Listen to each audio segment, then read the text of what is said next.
I've been thinking a lot about your work, your project, the talent economy, what that phrase means. I think we've got a lot to talk about today. Well, you know what, Jim, I was curious. Why are you so interested in the talent economy anyway? Well, I guess it starts with I'm a really early open source pioneer. I was very fortunate. I right out of college, I had a job working for the largest PBS television station in the world, WNET, Channel 13, and I was part of the science unit, and I used to produce science documentaries. And back in the late '80s, I produced a program called "The Future of the Office, the Future of the Home, and the Future of School." And my goodness, if you could take a look at what that was all those years ago, you'd be shocked, because today, obviously, everything has borne fruit. It's come to be, and that trend is, time marches on, technology marches on, is not going to change. So I've spent 25 years in front of a screen, doing my work, but also researching what felt like inconsistencies in society. And it just, over all that time, particularly in the first 10 years of the internet, from 95 to 2005, you start to see that something's not right.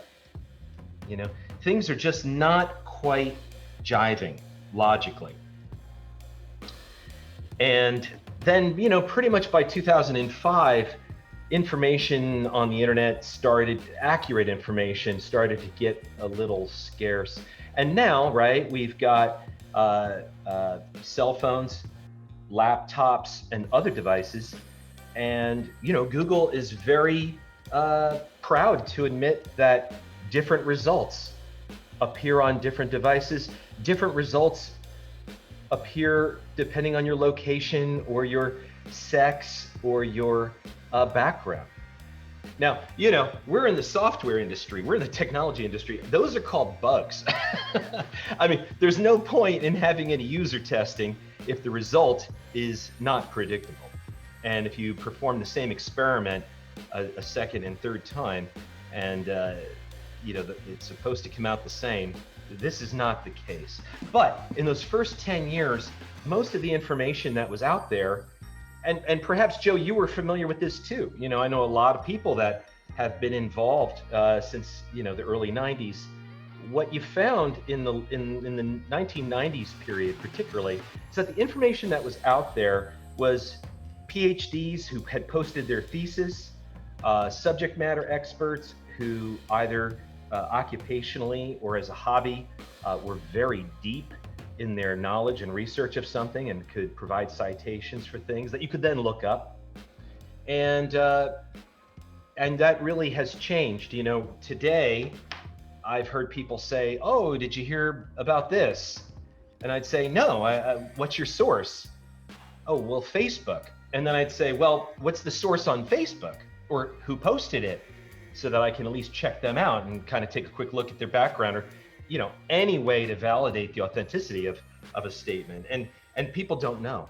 People literally think that a Twitter feed or a Facebook post is an authenticated, valid piece of information. Well, let me say that it might be equally as foolish, might you say, to blindly believe that academic publications and papers are legitimate, actual academic research. You can, but if you've got enough firsthand information, firsthand experience, meaning not a website, not hearsay, but a physical experience that co-confirms what you're trying to identify, you combine that. All we have in our seeking for the knowledge of truth are our senses, our cognition, our ability to perform action, and our feelings. And that's how we get information, and we have to make sense of it. And a lot of it is inconsistent, or at least some of it is inconsistent. And so I like to just figure out, okay, I apply the law of cause and effect. I see the effect of something rather than have a knee-jerk reaction. I try to get to the cause. Every effect has a cause. And even that, whatever the root cause is actually an effect that has a cause. So you have to kind of trace root, to use an industry phrase, as much as you can. When I read an academic paper, what I do like to do is look up each individual and see not just necessarily where they went to school, but what are their other publications. Sometimes you can find it about their family. Wikipedia does tend to provide information on people's parents and their parents, particularly if they're notable for some reason.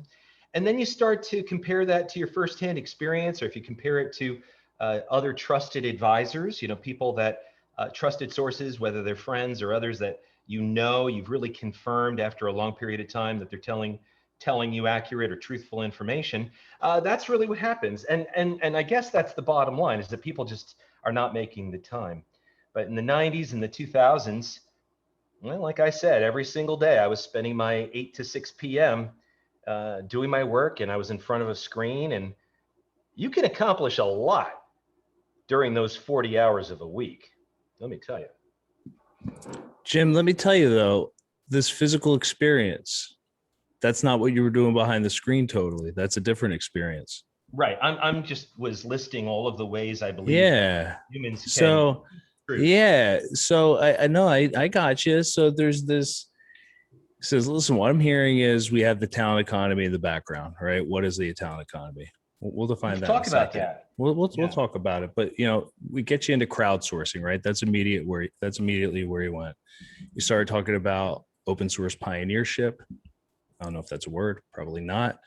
You talked about your time producing a TV show on public television, and the first of its kind, it sounded like, where you talked about education and the classroom of the future. Is that what I heard? Yeah, we covered every aspect of science, whether it was material science or environmental science, you name it, and nationally broadcast at prime time.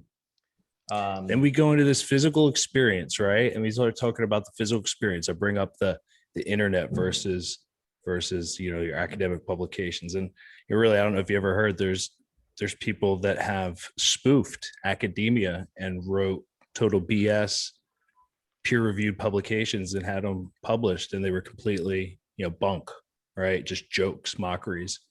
So I think there's a big lesson in checking your source no matter where it is.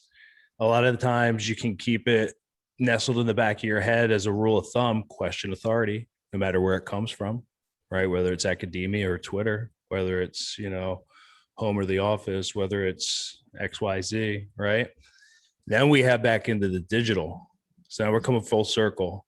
I like it. Then we can get into the talent economy, because that was sparked in my mind. And I wasn't a crowdsource person at all, right?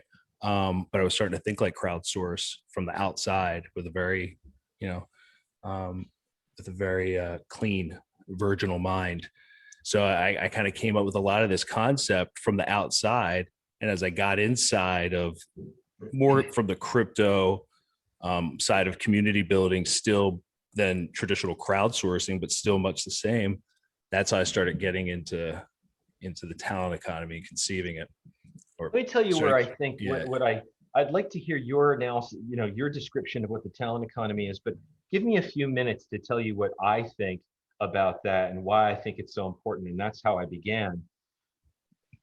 But first, please, touching on your statement about asking questions, that is our saving grace. That's the reason I think, whilst people are still able to get up out of bed and do their work and help others and take care of their families, you have to ask questions. People that are not asking questions really have to pause and think about why they're not. Questions are your protection, emotional protection. So anyway, I love the notion of asking Well, questions. it's not in any way. It's not in any way. It's not in any way, right? It is a protection, right? But keep going. Well, and so you mentioned crowdsourcing, but let me go back a little earlier to before the All right. internet. Well, it's not Right? in any way, real quick. It's not in any way, real quick. It is a protection. Remember, we didn't say question. We didn't say assault authority. We didn't say accost authority. We didn't say become emotional in the face of authority. We said question authority. That simple laying down a question in the most friendly of manners. Hey, well, it's a great question. Why would you ask that? Nobody's ever thought of me that deeply before to actually ask me that deeply personal question that, maybe I got to be guarded about. Right. I don't want to give a knee jerk reaction. Anyway, I don't want to gloss over it. That's fine. That's a real learning moment. I don't want to knock your train of thought offline. That's okay. I'm 100% with you. A question is not a bullet. A question is not a punch in the mouth. A question are words. Sticks and stones may break my bones, but words will never hurt me. This is the nature of the First Amendment. This is why in this country there's a document that describes, number one, that we should be able to say whatever the heck we want. And obviously this has changed dramatically. But if I might, maybe we can think about how we got here and please what I think the talent economy is, and I'm ready to blow your mind. So just strap in. Long story short, right? You had the invention of Unix, the ability to have an operating system for computing back in the 60s that allowed multi-users to do simultaneous work on a big fat computer information system. Back then, IBM mainframes. And the more commodity parts came out as lithography was able to shrink transistors, and all of a sudden you had systems. I got to be careful because I don't want to get into too many details. But let's quickly try to get to the PC by the late 70s, and you had really two schools of thought. You had a camp of very advanced PC developers in Stanford University on the West Coast, and also, of course, University of California at Berkeley, and then on the East Coast, primarily Harvard. Okay, and I'm sure the other schools, but there was this interesting rivalry. One of the original use cases, applications that were developed for these PCs was something called Space Wars. I actually do have the names of all these people, and in the interest of time, because this hour is going to go by really quick. The college students from the East Coast were playing the college students from the West Coast in this game called Space Wars, and there was lots of bugs. But you know what? If you're writing code, it's really hard to notice your bugs. It's like, oh wow, did I really leave out that parenthesis? How do you've looked at something so many times, and you get help from your cohorts, your rivals on either coast. And that was what was happening. The reason why the internet exists is because of the free sharing of that information. Why? Because it was necessary. People could not resolve their software dysfunctions, their bugs, without the help of others. So then you had Bill Gates, who kind of invented this notion that people should actually rent his software. And he somehow convinced people to do this. And that's, really how things completely changed from a free software model into a commercial and therefore proprietary software model. And then you had companies like AT&T who bought the original rights to Unix from universities, compiled it, or gathered it all together under AT&T Unix.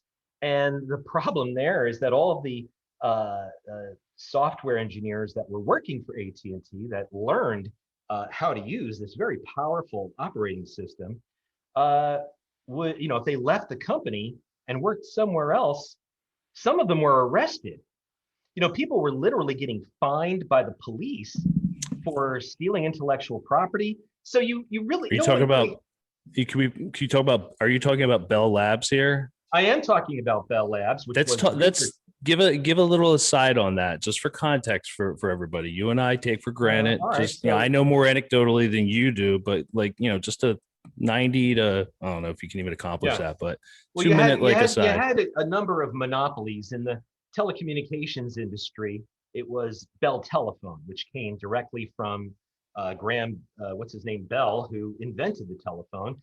And I have never, this is an unusual thing, but that company was And broken this is the apart. early 90s, This is the early 80s when okay. whoever, I mean, was it a presidential? And everybody, this is how your technology began to get to you. And what Jim's talking about the people getting arrested and things like that. So yeah, lead them up to and tell them why, what was happening at Bell Labs. Well, the Bell Telephone was broken up into regional monopolies, and here in the Northeast, this company's changed its name so well. AT&T was a purveyor. They had a research organization in Homedale, New Jersey called Bell Labs, and developed Ken. Ken begins with an F. I used to know I have met him. Gosh, I can't remember his name, but was one of the two inventors, Dennis and Ken. Can't remember their two last names. Invented really what was a derivative that still was proprietary, and if you knew how to use it, you were not allowed to unless you were working for AT&T or Bell Labs. And if you left the company and you were starting to use that, you would be prosecuted for breach of intellectual product, also for breach of non-disclosure, non-compete. A&T went after you. And so, you had people like Richard Stallman, who also went to these Ivy League schools, and others. But Richard Stallman was really an important figure because he said basically, he's a brilliant genius and he had a good sense of humor. And he said, we're just going to reverse engineer this. We're just going to create something that is similar.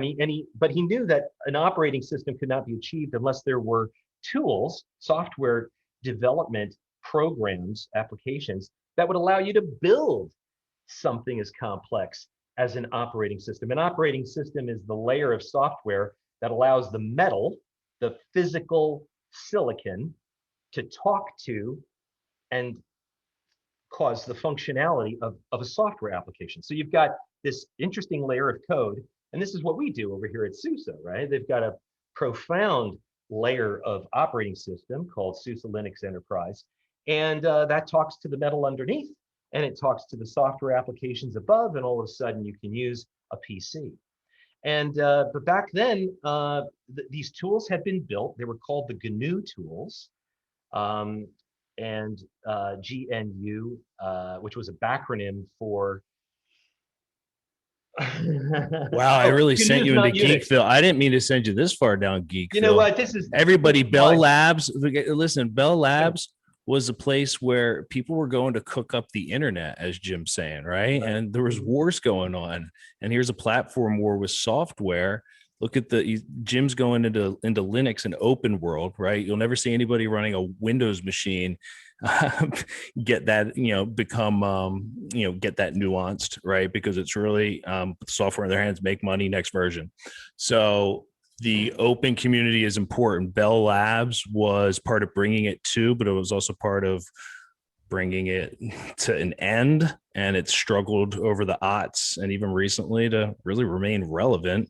Telecommunication providers provide piping today, but they're not doing any of the innovating. Who's doing the innovating, Jim? The open companies. So anyway, the open companies and the I think that the awakened people in our industry who know that the evolvement of the human race is more important than taking the quick buck, and that's a hard decision to make.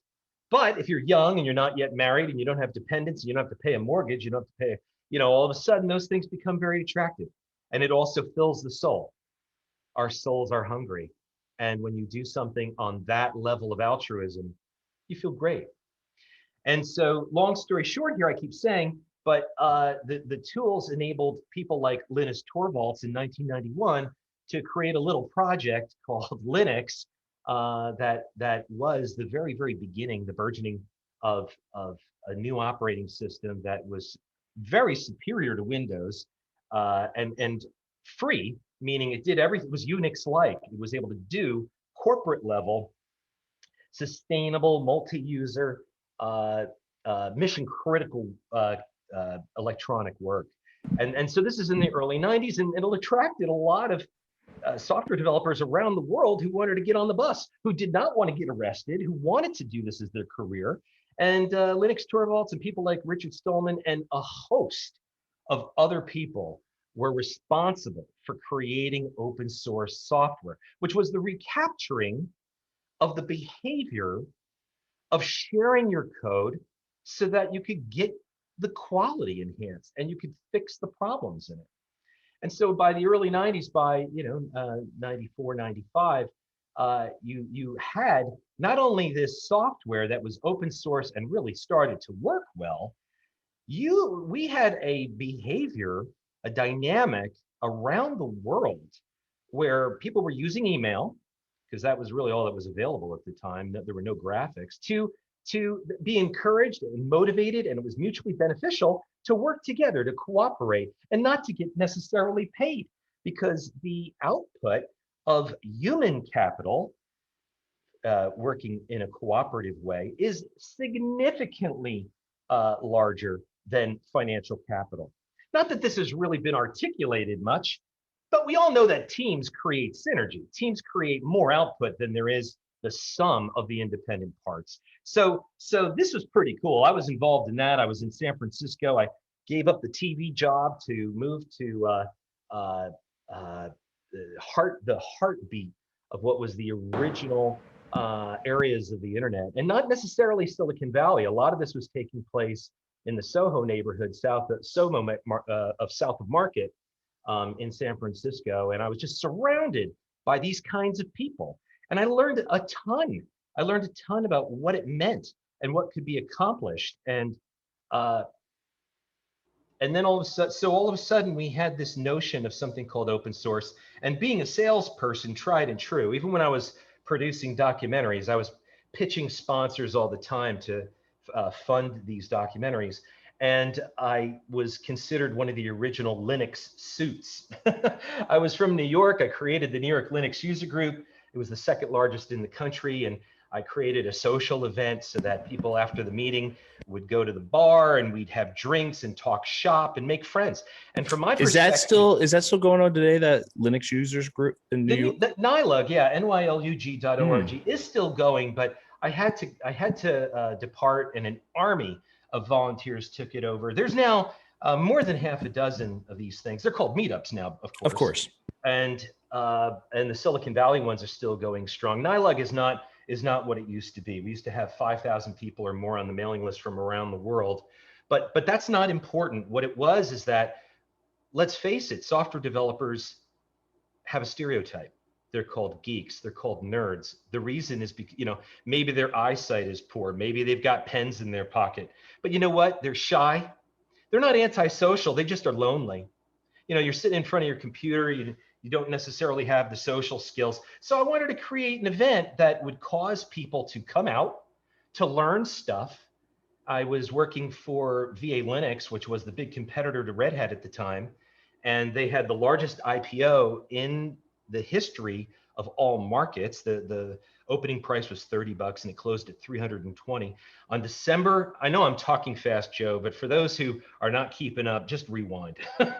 On December 11th of 1999, I was worth $11 million on paper. And that was, of course, the beginning of the dot-com bubble. But it was amazing. I sold a company that I had created to do Linux marketing to VA, who was on the West Coast, and opened their New York office. And I knew a lot of gurus. Back then, the smart thing to do is to hire the famous, smartest people in the world, and that's what VA was doing. And so I knew a lot of these people, and I'd hold an event at IBM.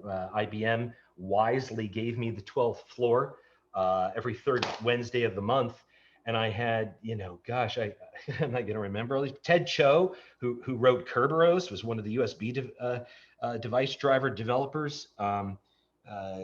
Countless people. And so what? Tell me about the coolest encounter at one of those lugs. Like, give me. Well, one of the coolest encounters was a guy. And we can look on the website for all this stuff. All these names are verifiable. Two people. One guy was a real famous director of computer science from MIT, and he basically wanted to talk about how the nation's electronic security was not just at risk, but was like toilet paper, trying to cover the ocean. I mean, that's not a very good example. Yeah, where the hell did He you get basically that? pointed That was out, weird. he wrote out on a dry eraser board, if you want to take out this country, here are like a dozen single fault positions that a person with not even much education could look up and take the whole country out. And this is going back 20 years, right? So we hear today about, ransomware and stuff. Look, that's old fashioned. I don't mean to laugh. It's a nervous laugh. I also had gallows humor, they say, right? a phenomenal talk with another very high level person at Google. Google was really a very new company who said to us, look, every single key, you guys don't really understand, every single keystroke that you've ever made has been captured by Google, even before they were a company. And he said, but it's like finding a needle in a haystack. And that was the name of the talk, was even though all of this information had been gathered about you and everybody since the beginning, unless Google or whomever is looking for you, there's a lot of security in obscurity. So I thought that was kind of interesting. And that was also 20 years ago. So I have a feeling that things have gotten more advanced. But what I'm leading up to is, I've had very good fortune in my career. I was really amongst the first to sell websites. I sold all of Hewlett Packard's websites to them. They didn't have a single HTML developer in their company in Palo Alto, if you can believe it.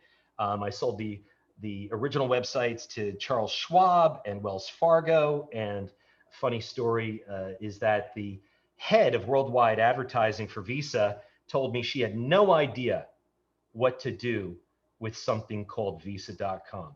I didn't close that deal, but the internet, I was surrounded by so many smart people. I had a good friend who said, I need to meet with you. This is now in 97. The internet was full-fledged. The World Wide Web is what we used to call it. Everybody and their brother became a website expert. If you got a degree in Latin, you were all of a sudden selling, website creation services. And that space got pretty well saturated pretty quickly. And engineering friend who really is brilliant sat me down. He threw a mouse pad at me. He said, there's an operating system which is superior to Windows called Linux. It's free. And then that just perplexed me. He said, it's free like this mouse pad is free. These things are going to be given away on CD-ROMs at trade shows for free. Prior to the DVD, we had something called CD-ROMs. He was absolutely right. He predicted the future. His name is Marty, and he is a very special individual.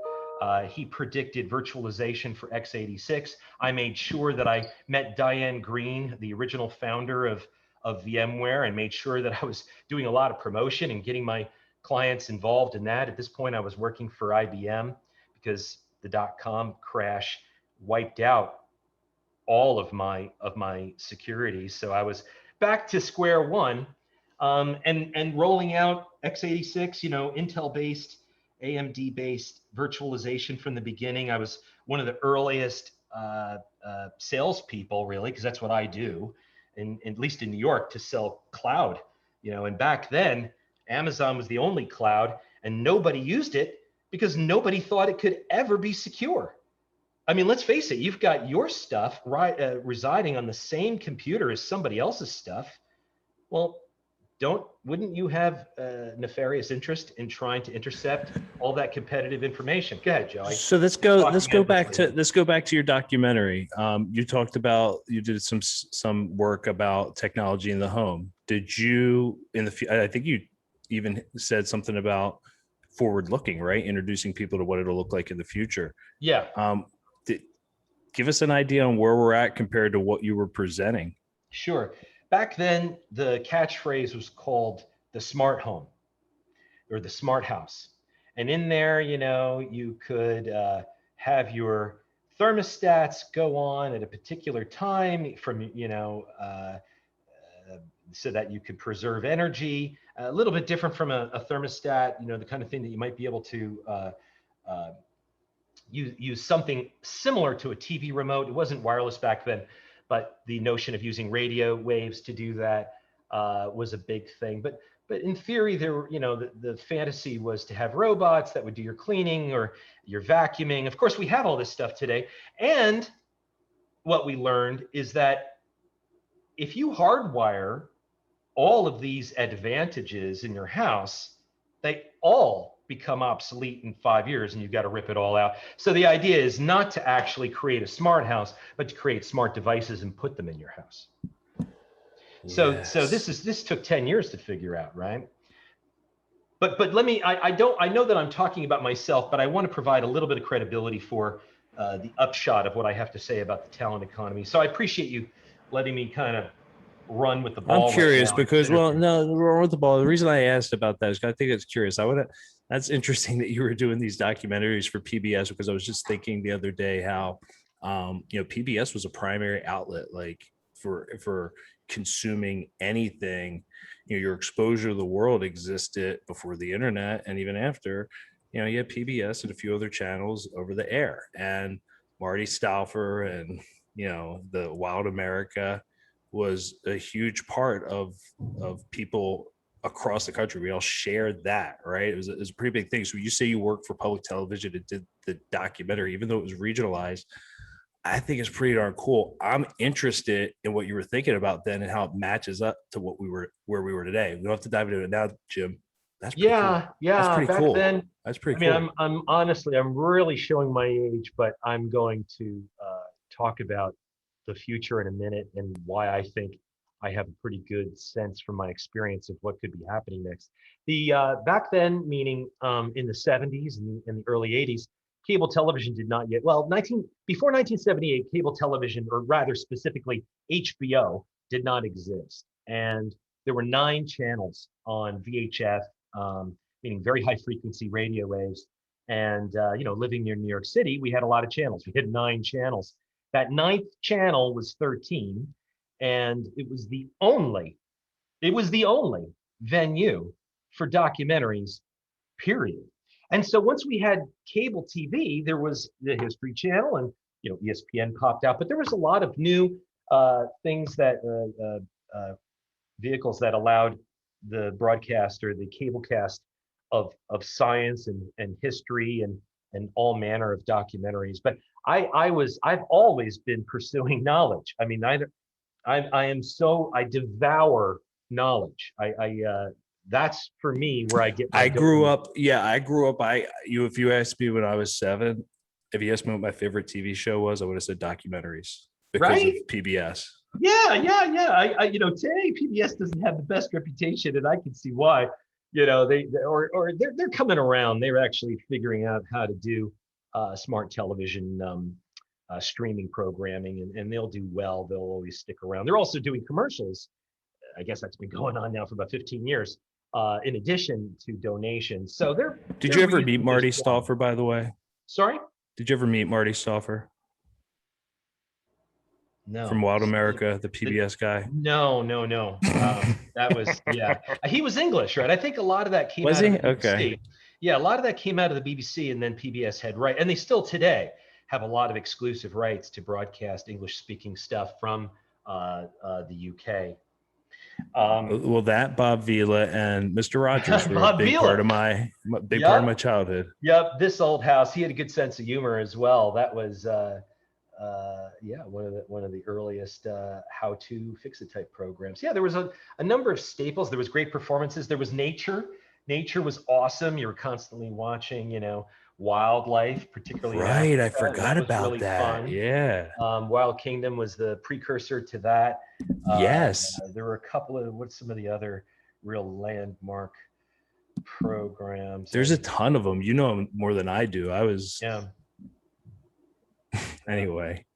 But if Good I may, times. It was if you may, that's a whole interesting topic, but it is. please, I mean, sir. but it's where I began and leading to be an early adopter of the internet, an original pioneer of Linux, where, Linux was not even a word that was mentioned on any websites. And there was a community of mailing lists of tens of thousands of people who would scour the internet every single day and post an article if it appeared. Digital Equipment Corporation was the first to ever do anything public or commercially with Linux. Universities, of course, had touched all that stuff, but the story is that Linus Torvalds from Finland and Helsinki gave a PHP 11 digital equipment computer to a guy named John Mad Dog Hall, who ported the digital, I can't remember what it's called, but the digital Unix operating system to Linux. And that was kind of the beginning. That was when all of a sudden we realized, wait a minute, this stuff actually might be sold. And then I had the conundrum for several years of trying to figure out how to convince people that they should buy free software. The support model won out, but back then people did not know really how they were going to sell free software. But me and my cohorts and the gurus that I've all described, or people like Marty, who clearly had a crystal ball, we knew that if we just kept plugging away, and I was the first person to ever sell any Linux to Wall Street. And Goldman Sachs was my first customer because they are always the early adopter amongst early adopters. And basically the gentleman, if I'm going to remember his name, he was really a lower level, but incredibly, a genius 19-year-old working at Goldman Sachs who ported Solaris, the Sun Microsystems operating system, to Linux, and had a mission critical credit, currency, and commodities application, meaning an application that determined the maturity rates and the yields and the maturity dates on securities. This is serious stuff. This is, billions of dollars running through this system. Whenever you sell something, it gets a new maturity date, it gets a new interest rate. It gets real complex really quickly, as they say, embarrassingly parallel complex problem. And he had it running for like 3 months without telling anybody. And then he said, you know how we're making more money right now? It's because of these systems that I built in the closet. And those were my first customers. And of course, there's a 2-year burnout rate on Wall Street, and one engineer would go to the next. And that's how the seeds of Linux propagated throughout Wall Street. And then all of a sudden, we discovered that the military had been using it, universities had been using it. And now all of a sudden, the big financial investment firms were using it. Not commercial banks, not the bank on the corner, but the big time fixed income bonds, options, derivatives, baskets. Those people were using Linux. But like I said, I was also an early adopter with the cheap virtualization, early adopter with cloud. As I mentioned with Amazon, it was all I could do to convince people to put their non-essential workloads on Amazon. And also I was yet another early adopter to containers. I was selling containers in 2014, and I had to. I was working for Canonical. I was working for Mark Shuttleworth, the billionaire. He's way beyond his time, and we learned and had to sell containers. Nobody would buy them. Nobody thought they would be secure enough. Once again, the security concern. Everybody thought that a container could run a toaster, you could overclock it, and then burn a house down. That's what, then today, it goes without saying that we're using containers. So I've been asked quite a bit, what's the next big thing, Jim? You've clearly done well. You seem to have been able to get in on the ground floor of a lot of these emerging technologies that have then become skyrocketed and very mainstream and become multi-billion-dollar industries. And I've thought about this a lot. What is the next big thing? Now, granted, I've showed you my age, but I have a feeling that I've seen some patterns. The next revolution is not going to be technological, Joe. It will be social. We technology is really, in a lot of ways, it's really maxed itself out. Technology is really about doing work with less human labor in a more efficient way, right? It's the development of tools to help you and your animals spend less time performing physical labor. And now, right, technology has accomplished a lot of pretty amazing things. And I'm going to be sarcastic as a preface, like pet rocks with a USB slot in them, or smart water for cats, or air-conditioned shoes, Wi-Fi enabled wine bottles. I mean, you know, look at where we are today. If you use social media on your phone and you're trying to have a conversation, Facebook, Google, Amazon, Microsoft, LinkedIn, Twitter, they're going to provide you with statements so you don't have to think about what to say. People are literally having these bubble conversations. And if they're busy, maybe they're not even paying attention to the bubble that they're pressing. So this is where technology starts to have limiting returns. And so we start to realize that people are getting unhappy, they're lonely. They develop depression, they don't know why. There's self-isolation, it's self-imposed. People are forgetting how to say the phrase, I love you. They're forgetting how to even answer the phone. I mean, aren't people supposed to say, or when you make a phone Crazy. call? Even me, even me, Jim, even a guy like me, me, I'm the guy that used to tell people when people started saying just a couple of years ago, I never pick up my phone. It's too many cold calls. I'm like, screw it, man. I want to see who's on the other line. You never know who it is. I know how to hang up on a solicitor, but it's even nuts now where I don't even do it. Right. That's right. That's right. Not answering. And I probably knocked you off trail again. I'm sorry. How the efficiency and the advancement of technology has already encroached, has already eroded, and we have willfully allowed technology to take away some core human hallmarks. So then the question is, well, what is this social change that I'm describing? Let me ask you, what do you think the social change is? If it's not technological, what's the next big thing? Yeah, the next big thing is about how do we tap into each other without, in a way to trade with each other without having anybody get in between. So how do we contribute to different social communities in a streamlined fashion? So you talked about the open source and dude, you even talked about it being a very sophisticated, probably beautiful set of binaries or whatever it is, my friend. I don't even know, but now you got me really wanting to get deep. But it is the thing that helps silicon communicate with other things and create an experience you can interface with. So I think the next big thing is people healing that interface, right? Healing that operating system. We are social creatures. It is not important. It's not, core. It's life itself. And I think the next big thing is how do we connect to the most amount of people so that we can lift the most amount of people and vice versa. Kumbaya. You are exactly right. And I knew that you would know the answer. And there is a 3-word phrase for what you're describing. It's called peace on earth. Now let's just pause for a second, because the talent economy is the instrument for creating peace on earth. We have to, when we say that phrase, the human mind will dismiss it. It is a feeling that's a fantasy. It's something that appears in cartoons or is belittled or is, people laugh nervously. They don't even know why they're laughing when we hear about peace on earth. As long as we begin with the notion that anything can happen, your mind will not dismiss what another person says, even if it sounds ludicrous.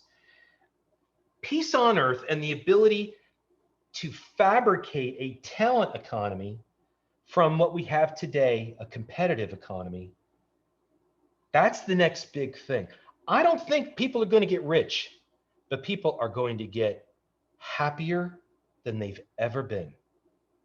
And I do think that it's achievable within our lifetime. So that's the segue that I wanted to create for the talent economy. I know we only have 10 more minutes left. And of course, there's a lot more to talk about. What can you tell me about the talent economy? What can you tell me about why people don't want to say peace on earth? Have you ever noticed that the word love is strangely avoided quite a bit? You know, if you say that you love something, you're going to second guess that. You would never really use that word at work. People, it's just an observation. I have a friend who created a film. He went around and just interviewed people. What is love? 50 people had no idea really how to describe it. It seems like it's something that we should know about. Peace on earth is also in that category. Describe love. What's love to you, Jim? Peace and love to you. What's love to you, Jim? How do you define love? Yeah, love to me is when another's concerns affect you as if you were that person. That's what love is. Do you think there's a population of people more inclined to that type of emotional connection with another? Oh yeah, definitely. Thankfully. Actually, thankfully. And there's people really at all levels who are helping and teaching or simply receiving. Or maybe they're getting inspired by music. You know, the word love is used excessively or abundantly in music. But for some reason, it's not part of the rational conversation. Well, it's so taboo. It's the most important thing. Yeah, it's so taboo that even those most inclined to be sensitive to what you said right there, your definition of love, I won't try to repeat it. You know, they shy away from. Go ahead. You do it. Love is the golden rule. Love is when another's concerns affect you as if you were that person. So think about it like theoretically. If you hear of when you hear that there are 400,000 children that go missing every single year in the United States, and no one has taken the time to see if there's a pattern, I almost can't sleep. I feel terrible. When I hear that there's 1 out of 3 people on the planet that do not have access to clean drinking water, as I crack my bottle of Aquafina, I mean, I feel guilt. I feel terrible. I try not to bury those feelings. I try not to dismiss those feelings or rationalize them away. If we do, those two problems just simply, they're like yesterday's news. It just doesn't get addressed. Are people born to love or are they taught to love, Jim? Both. I do believe that. I mean, you're asking me my opinion. I guess I should say, are they born with love or are they taught to have love or is it put inside them? I think that all babies, being innocent and open to receive, start with love. They still think about it, right? A baby's born and they're just looking for some imprint from a face. That's love. That's like reaching out. That's like wanting something in some goodness in I know all about it. I got a 13-month-old in my house, and I told my family this morning as the little guy turned around from his mom and his brother. I'm in the kitchen getting breakfast ready. I see him. We're staring at each other.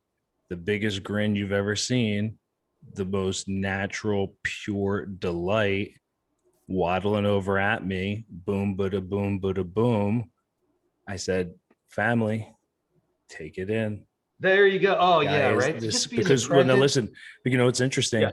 They say, and I listened to this recently, 2 to 3 years old, that innocent 1-year-old who's open, right? Something happens where they close up so much so that, and I think this is very natural.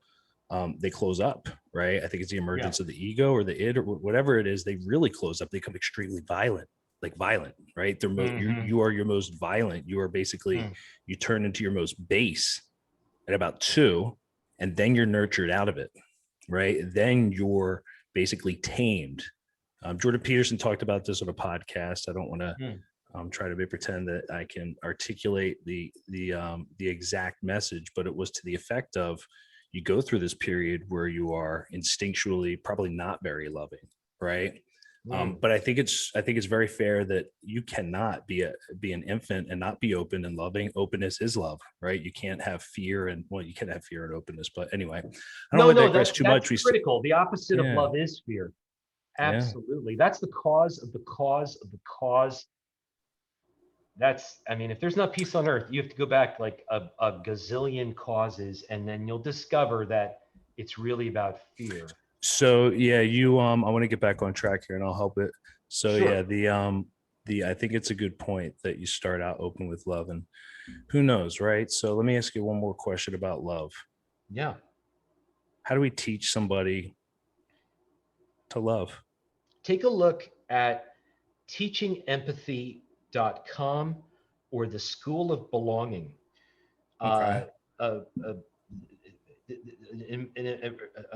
I'm almost speechless how to describe this individual, David A. Levine, who has a nonprofit here in the Hudson Valley. It's actually funded from some,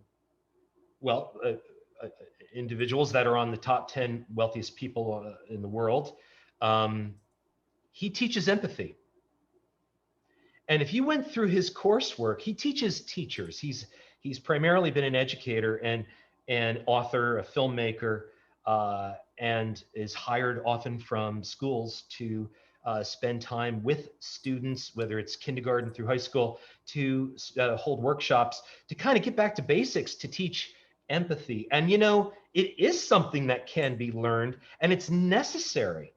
Just to kind of go through, you might listen to the lyrics of a song, go around the room. What does that mean for you? People get to comment. Right. It's a curriculum. There are curriculums, and he's not alone. This is now, there's an industry. The love industry is called social emotional learning. Not that anybody would call it, teaching empathy or the love industry. I think that that's kind of clever, but yeah, social emotional learning is the hot thing right now that kind of took off after mindfulness. Leadership training turned into mindfulness, which turned into social emotional learning, and it's your capacity for having compassion to create better work environments, better learning environments, and cooperation amongst people. So very pragmatic. I absolutely love it. I think it's all very pragmatic. It all ties back into the talent economy. I feel like everyone has a vital contribution that they can make. And if they don't feel that they do, they want one. This is, in my mind, I think that's true. I talked to somebody yesterday who said, some people are just turned off. Turned off by what? Exactly. Well, they just been turned. They're just not there, right? That's just down. Not them. Yeah, and I say that's true, but they didn't start that way, right? Like unless they were really unfortunate, they probably went some part of their youth turned on, right? And I think that's a fair statement that something happened, but I think they can get back there. Now, one thing I was just going to get into that, Jim, because one thing I found as a way to shift the paradigm, if you want to really not just have your mind blown, but actually have your being blown, which is to take that mental experience and turn it into something physical. 45 days. If you do something for 45 days, it's proven. I'll cite it later. But I did it by accident when I I went vegan I went raw. Me and my wife did a raw food diet in 2000, call it 7. And the reason we did it was just for the experience, right? Like 24, 25, whatever, 23, 24, 24, 25. And we committed to it for some reason. We said, this is 45 days, cold turkey, throw out everything in the house, literally empty the cupboards, empty the fridge, and did it for 45 days. The experience was extremely grueling. Learned a lot, lots of ups and downs. Got through the 45 days, we accidentally could not get off that diet with no intention going into it to this becoming a lifestyle. It became a lifestyle, and it's part of that. Remember I told you it was about the same time when I figured out that, hey, you can do certain things to get people to operate in a certain way for a predictable outcome, right? And that was another eye-opening experience. Well, if you do something for 45 days, something actually happens that is beyond your perceptual control, right? So That's exactly right. Repetition, emotionally charged visualizations, um, an intention, a well thought out intention to begin with, and then if you really want to accomplish something, you can top it off with selfless service. It's kind of the advanced class, but you want to accomplish anything, those are the techniques. I mean, so here you go. I learned this in school. So here you go, people. Here you go, people. I know we just have a minute, Jim. Okay. Yeah, I see it. And you want to know about the Italian economy. So selfless service, the mirror or the cape. Selfless service will show you the mirror. Something else will show you the cape. So in our world today, people come through being exposed to two different types of leaders, one that will show them a mirror and one that will show them the cape. The one that shows them the mirror gets the apprentice, I guess we'll say it this for this example, to look at themselves, right? They're holding up a mirror. The mentor that offers the matador's cape, creates a red tooth and claw desire to go after that cape. But what's on the other end? Nothing. They pull it away. You're fooled. So with the mirror and the cape, there's two leaders. There's two types of leaders, Jim, but there's one master. Go ahead. I think you've really broken this down. Those who wear the cape, it's a pretty amazing historical fact that a small group of people have always governed the large group of people. So is your mentor going to do the old Olay, like the matador with the cape, right? And send you back to Mr. Whomever, some business idol, right? Or are you going to have the leader showing you the mirror, showing you the real idol, which is looking right back at you in that mirror? It's not your mentor. It's not the guy paying him. It's the guy staring right back at you in the mirror. And if you have that type of leader, you see that arrow pointing up right there. That's the highest version of yourself. So yeah, I'm not impressed with George Washington. I am impressed with Gandhi. I mean, here's a guy who was spinning his own clothes, walking everywhere barefoot, and his message was, we don't have to fight. All we got to do is not participate. Who would have thought?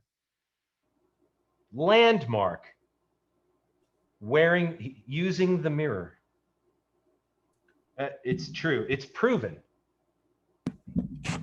So I think the talent economy is full of people who are holding up the mirror, and it's full of people who are. It's a community, right? You talked about what's the next big thing. It's social. So the talent economy is a community.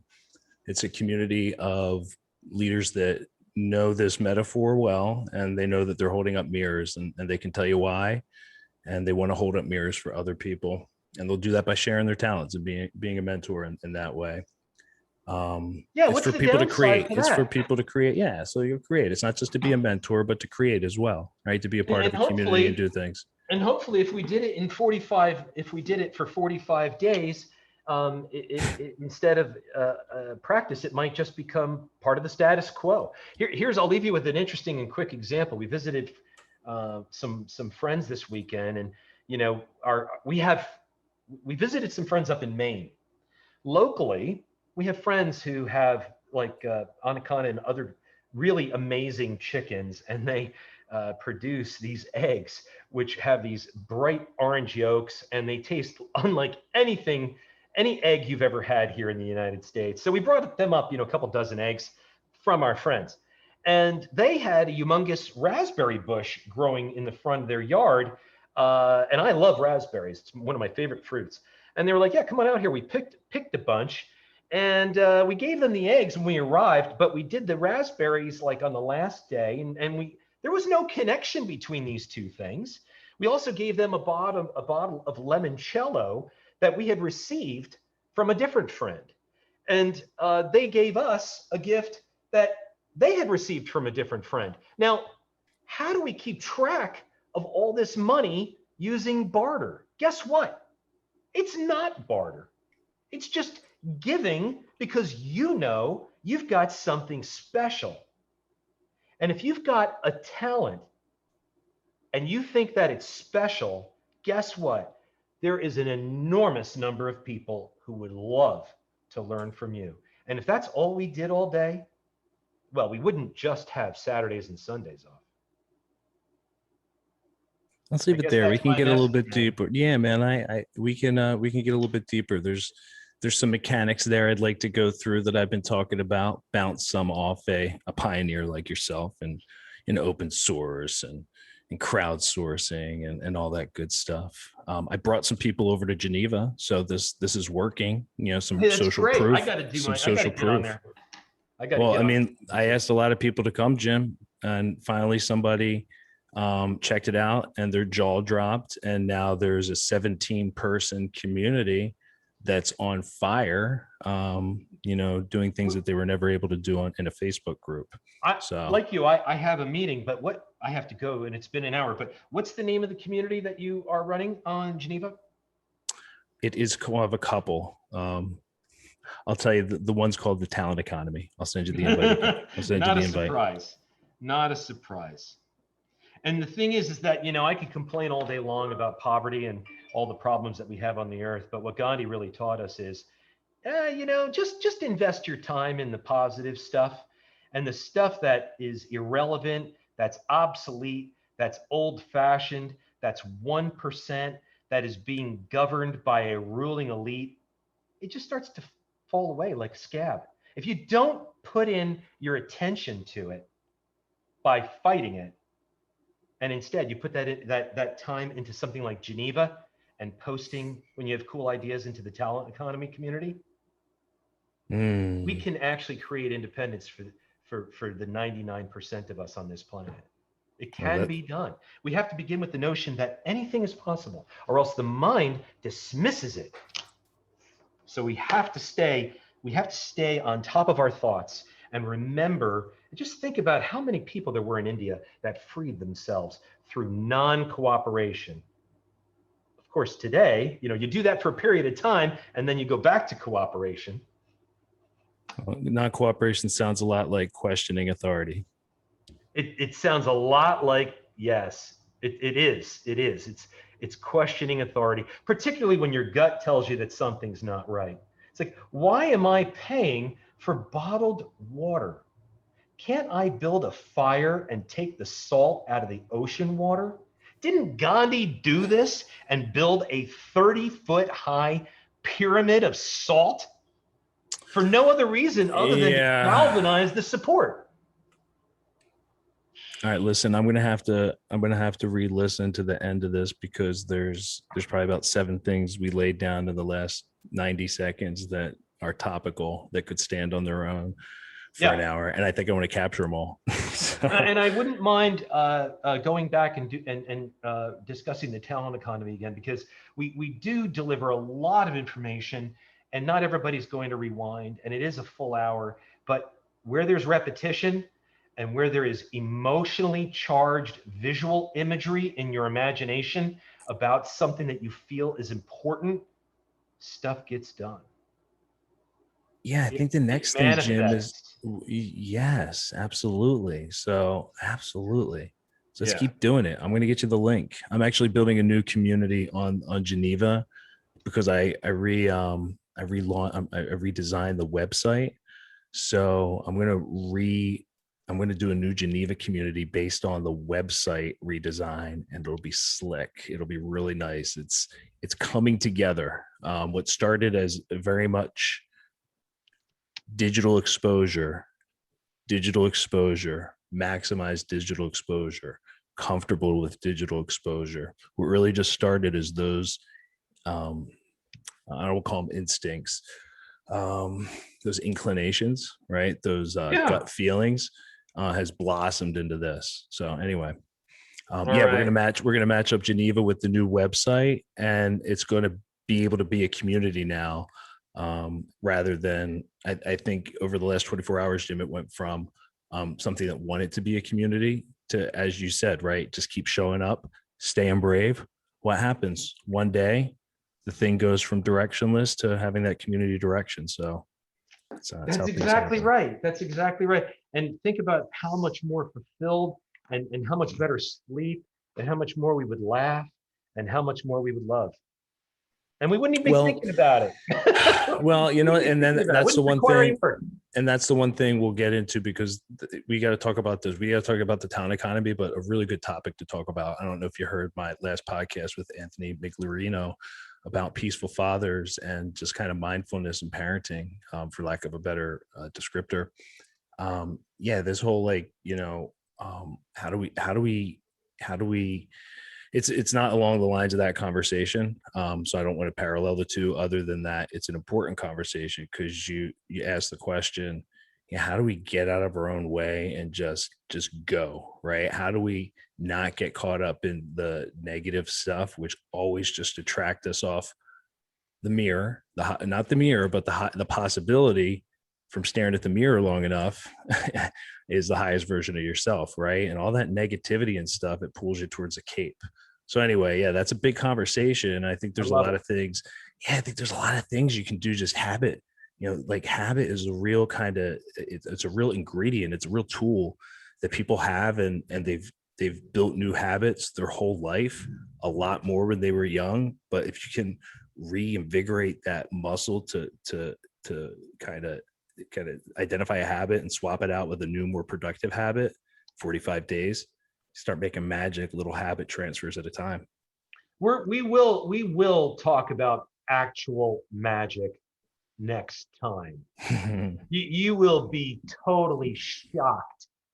It's not a fantasy, it's real. Arthur C. Clarke, the famous author of 2001 Space Odyssey, famously quoted for saying, "Any sufficiently advanced technology appears as magic to those who did not invent it."